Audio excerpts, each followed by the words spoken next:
ఈరోజు దేవుని వాగ్దానము కీర్తనల గ్రంథము 18వ అధ్యాయము 19వ వచనము. విశాలమైన స్థలమునకు ఆయన నన్ను తోడుకుని వచ్చెను. నేను ఆయనకి ఇష్టడును కనుక ఆయన నన్ను తప్పించెను. ఇక్కడ దావీదు రాజు చెప్తున్నాడు, నేను నా దేవునికి ఇష్టం కాబట్టి నన్ను తప్పించాడు.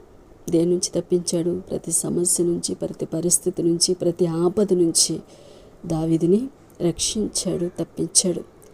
ఈరోజు ఎందుకని దావీదు సాక్ష్యం ఇస్తున్నాడు? నేను ఆయనకి ఇష్టం కాబట్టి నన్ను తప్పించాడు. దేవుడు కూడా దావీదు గురించి ఒక సాక్ష్యం ఇస్తాడు, నా ఇష్టానుసారుడైన మనుష్యుడు దావీదు అని. అబ్బా, ఏమి సంబంధం ఇద్దరి మధ్య!